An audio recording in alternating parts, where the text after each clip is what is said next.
Hello everybody, Darren here, and welcome to my discussion video for Total War Rome Remastered. For those who don't know me, Rome Total War is my favorite game ever. I got it when I was about 13, and I must have played thousands of hours over the years. It's also just really important to me because it's the first game that I ever modded.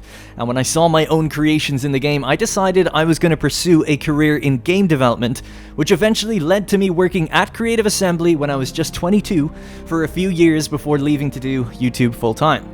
Now, a few YouTubers received preview access to the game. They were allowed to show about 4 hours of the game in total from the first 25 turns. Now, I didn't get access, so I'll be commentating over footage and using the old game as well for comparisons.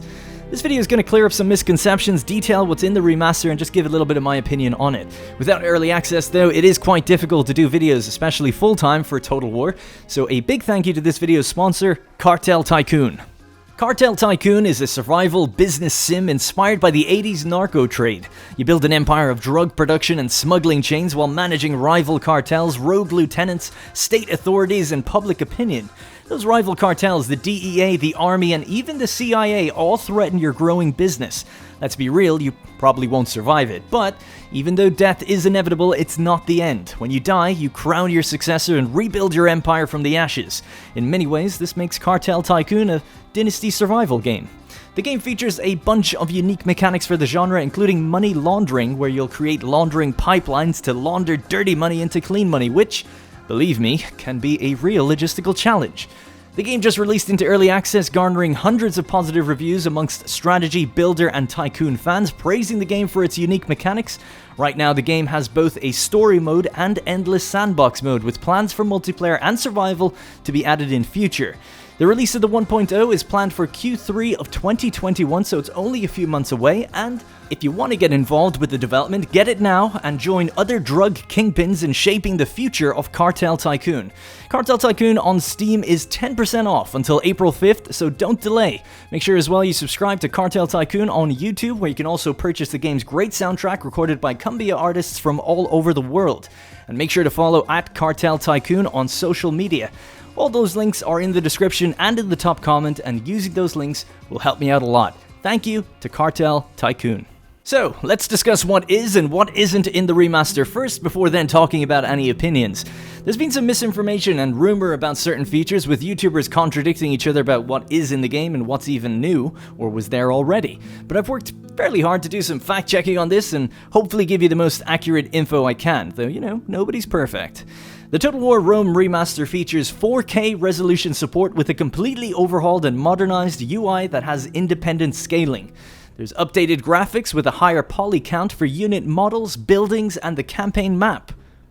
Improved lighting and VFX for battle environments. Improved textures across the board. A new agent type called the Merchant. New campaign overlays. All factions unlocked except for SPQR and the Rebels. A new unit size option above Huge called Extreme. And a complete rebalance for units and the campaign. Things that affect gameplay can all be switched back to the classic version, but the visuals and UI cannot. The Total War Rome Remaster does not feature any new units or any new factions, any improved AI, or improvements to multiplayer, or the addition of a multiplayer campaign. Before moving on, there's a big contention for that AI statement. Some YouTubers are saying it's improved, some saying it's only on the campaign, others are saying it's only in battle, and some say that CA told them in their Discord, but they haven't listed it as improved on their FAQ or on the Steam page, so it's become just very unclear about what's improved, and a lot of it is very circumstantial right now. You would think if they did improve the AI, even at all, they would just list a bullet point on their FAQ or mention it anywhere on the Steam page. CA typically want to tell you what the good stuff is and are always shouting about it. So very odd that it's not listed. My assumption is it hasn't changed. I think what may be happening is that because the game is rebalanced, the current AI is just acting a little different. If you were to nerf a cavalry unit, for instance, then the AI won't charge with it as often. So it seems the AI may just be playing differently because the stats are rebalanced, just like a mod. Size. There's a whole new tier of unit options as well. You know, for those who want it a bit larger, but, you know, that just messes with the pathfinding. Alright, come on soldiers. They come through. Astarte, get in here. warband, we should easily be able to break them. Should have made another breach. I think we'll be alright. At the end of the day, we're going to be attacked again after, so I don't want the settlement too damaged. Right, there we go. Good. On the campaign though, diplomacy has a reputation meter now, where if you break agreements, the AI won't like you as much, so maybe that's what people are considering the new AI. If I get any concrete information from the developers on this, then in my review, when this game comes out, I'll of course be mentioning it, but I can't list something as just pure speculation at the moment, and no definitive word from the developers that I can find saying it's true. Moving on, the game will also have Steam Workshop mod support, though it's currently unclear whether or not campaign map modding is even available. The reason we don't know is because the new campaign map uses a new file structure and system different to the old one. The old system uses a series of 2D image files and some text documents to generate a campaign. It made it very easy to edit. I did it when I was 13. According to Cody Bonds, the YouTuber, he reported that Feral Interactive's lead developer spoke to him directly and said, quote, "Modifying the physical map will require investigation as it uses new pre-rendered map textures," end quote. So it sounds to me that it's probably doable, but also probably much more difficult. Because of this, I would imagine overhaul mods such as Remastered and Europa Barbarorum will probably take a long time, if ever, to be ported over. All that aside, I'm sure we'll probably see new units and new overhaul mods rather quickly, and possibly even adding in stuff from Rome 2 like the unit models and things like that. The Rome Remaster launches on April 29th, 2021. It costs $30 and includes both Barbarian Invasion and Alexander, but if you own Rome Total War Gold on Steam already, you get a 50% discount. Now, Rome Total War Gold is no longer for sale on Steam, but will be bundled in the future with Rome Remaster. So there we have it. That's pretty much all the information regarding the game, so let's take a look at some of the new features and art in depth. First, let's look at the campaign. By the way, the footage that I'm using is from the various YouTubers. You can actually see which one is their footage on top of the screen. Links will be in the description for deeper dives with each one, as they all did quite lengthy kind of Let's Play style videos that you can check for a feel of how things play. The first thing that struck me with the remaster is that it really just doesn't capture the feeling of Rome Total War. The color palette is quite different, and the UI has replaced the scrolls with marble. Now, there was some marble before, but you know, there was lots of scrolls as well, and they're all gone. Not only visually is that different, but it kind of misses out on some of those sounds as well, of paper unfurling and some stuff like that. That kind of really just helps you feed that nostalgia and transport you back. The next thing is that Italy looks really, really saturated. Back in the old game, there's a diverse range of colors, and it's a lot more muted in general. Here, they seem to have just gone with a really overpowering green for the whole thing. Spain and North Africa kind of got the same treatment. Again, this sounds picky, I know, but a remaster should really capture the spirit of the original. If we look at Age of Empires 2 Definitive Edition, a game that I'm going to be frequently bringing up in this video, the new artwork in that game that was up-resed just looks like the original, or at least captures the feeling. You don't even realize how bad the original looked until you go back. That's not to say it's all bad. Different areas look much nicer, especially Greece, and if you didn't play the original, none of this is really a concern. I do think objectively though, the map just does not look as good as the original in certain places. You can tell me if that's nostalgia or not. For a remaster, I kind of expected something like Roma Surrectum's map, rather than whatever it is we've gotten here. Now, there's lots of quality of life features that have been added which make finding things easier, reminding you of messages and locating agents a bit faster. Some of these features were in the original game, just certainly they were buried and very awkward to use. Now it's just much more fluid and user-friendly. A lot of people compare the UI to that of a mobile game. I'm seeing that frequently in comments of other videos. I think that's kind of harsh. The extra icons and rounded buttons can often make a game sort of feel that way, but I think they've done a really good job presenting just clear information in detailed panels on the marble backdrop. Event messages now are contained in their own little area across multiple turns, so they don't just delete every turn, so that's really nice. And little things like now being able to move retinues between generals when they're far apart all has a very nice new UI and explanation for it. I especially love the tooltips. It's a really weird thing to mention, but aesthetically I just think they look great. It's much better than that vague black box that used to be in the game before. In terms of campaign gameplay, the main differences are the merchants. They seem to be fairly useless busy work. I never particularly liked them myself in Medieval 2. What is interesting is that Legend of Total War says that one of the same exploits he uses in Medieval 2 works right here, which might indicate that Feral Interactive, the developers, are rooting around in Medieval 2's code, so maybe we will get a remaster for that in the future. More on that a little bit later. Total income per turn, 4 gold. I won't attack you if you give me money. Oh, here we go, here we go, here we go. Fucking merchant. Bye-bye. He made me no money. Merchants essentially sit on resources and give you money, and they can also buy out each other. Diplomacy now has a relation meter, so breaking relations and being aggressive can be more punishing. Adoptions happen automatically now, which is kinda lame. It was nice to choose who you adopted based on their star rating before, their age. It certainly restricts the roleplay now a little bit, and it might be suboptimal. Out of the streams I watched, I haven't seen Man of the Hour, but I'm really hoping they didn't do the same thing to that as well. I want to be able to choose whether or not to promote Captain Decius. So that's it for the campaign. It's Rome Total War as you'd expect, but with the new coat of paint, some quality of life improvements, as well as 1 or 2 minor gameplay additions. Moving now to battle. Battles seem largely untouched in terms of gameplay, like collision and all of that is original, but of course, it runs buttery smooth for almost everyone I saw playing it. It's actually almost too smooth in some places. It's kind of jarring to see missiles flying through the air at 60 FPS or better. In the old game, if you're on Windows 10, the game runs really badly. I was playing at 20 FPS in most battles with some of the settings turned down. This isn't the same for everyone, but I can no longer run the game well. I can run Medieval 2 just fine, but Rome 1, for whatever reason, I think it's because 32-bit, is just what people would call these days not playable. In the remaster, there's updated models for all the units. I think they kinda look weird. It's like better than Rome 1, kind of, but worse than Shogun 2 for sure. So it feels sort of stuck in, I don't know, 2008?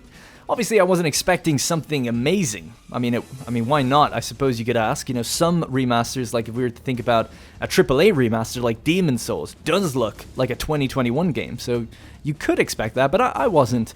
But I do kind of wish you could just place in the old models again. Sort of like the Halo remaster allows you to kind of switch between the graphics of the original and the new.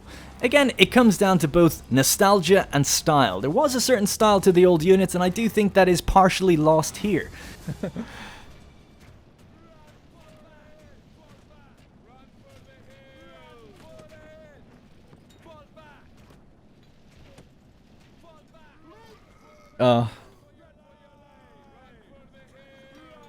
He's got multiple voices.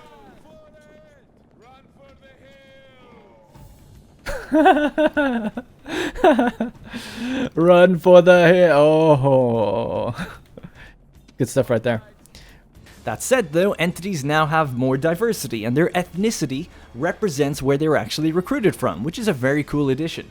What does look great are the environments. They just look exactly how you remember them, but with higher resolution textures, improved grass, and better lighting, which is the ideal situation. You look around the battle map, you know exactly what it's from. If you were to look at a unit without the backdrop, you wouldn't really know what game you're looking at, and that's the big difference. On the UI, there's new quality of life features taken from the newer games, of course improved camera controls and response time, but also the ability to hide foliage, display fire arcs, or display a horrid looking floating UI thing above units that gives you more info about them. Again, these are customizable, you can turn them on and off, which is great. Can't complain about a feature if you can turn it off, am I right?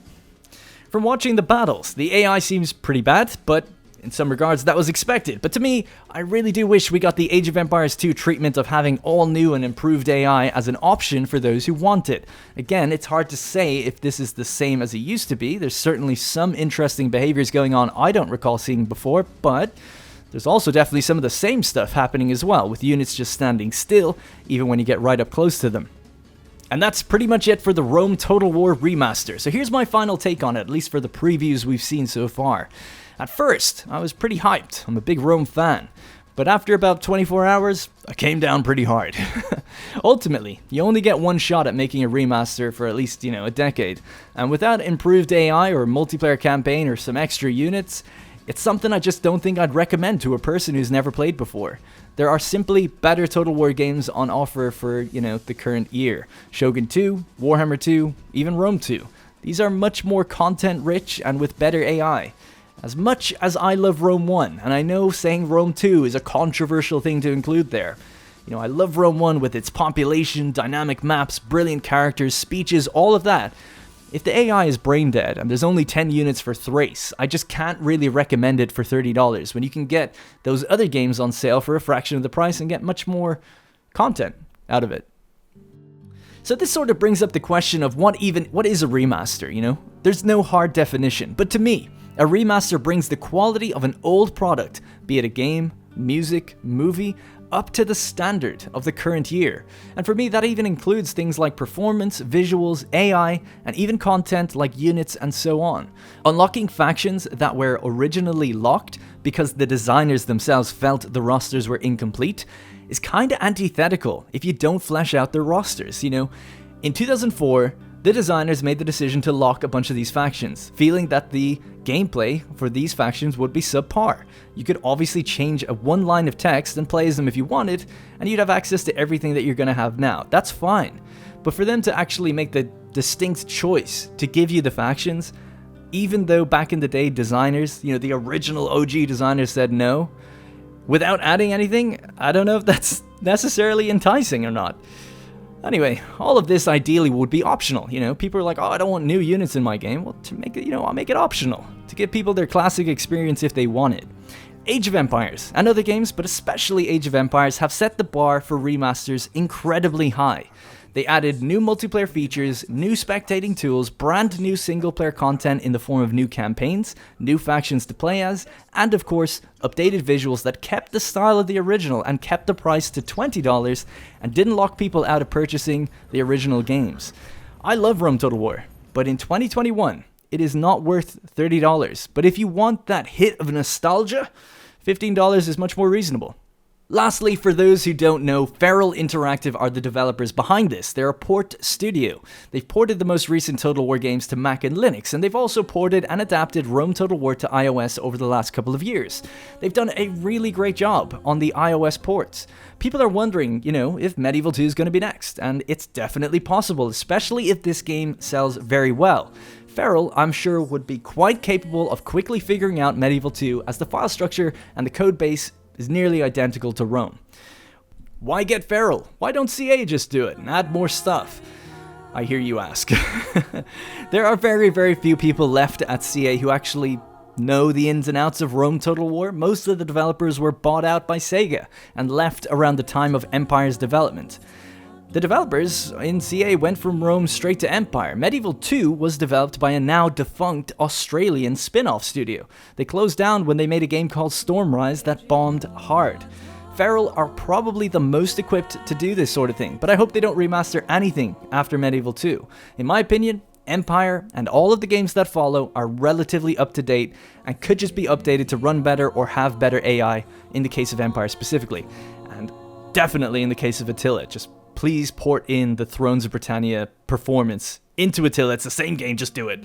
Anyway, there's no need to remaster Napoleon or any of these other games. That's going to be it for my video. Let me know what you think of this remaster and if you're planning on getting it.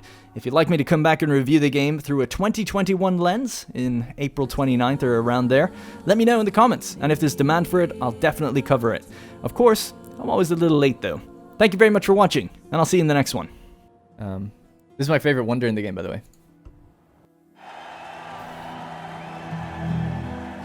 Hey guys, thank you very much for watching, and remember, if you want to support this series directly, you can click the join button to become a channel member. Doing so will get your name in the credits, as well as loyalty badges and emotes to use in the comments. If you don't see the join button, it means the video has been copyright claimed, but you can still join from the channel page on desktop.